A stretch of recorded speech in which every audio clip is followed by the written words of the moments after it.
কিন্তু হযরতে বেলাল রাদিয়াল্লাহু তাআলা আনহু তিনি বলতেছেন, ওগো আমার মনিবের বেটা মনিব, আপনি জেনে রেখে দেন, আমি বেলাল বলতেছি, হ্যাঁ আমি সত্যিকারই কালমা পড়ে নিয়েছি।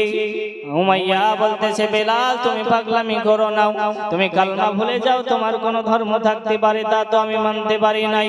হযরতে বেলাল রাদিয়াল্লাহু তাআলা আনহু বলতেছেন, এ উমাইয়া, আমি জীবনে কোনোদিন কালমার ভুলতে পারবো না। নবী পাক সাল্লাল্লাহু তাআলা আলাইহি ওয়াসাল্লামের হাতে হাত দিয়ে কালমা পড়েছি, ওই কালমা ভুলতে পারবো না।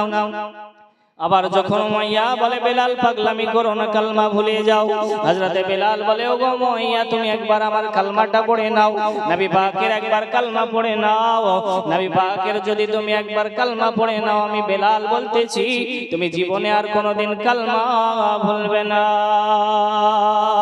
হযরতে বেলাল রাদিয়াল্লাহু তাআলা আনহুর কথা যখন শুনলেন না,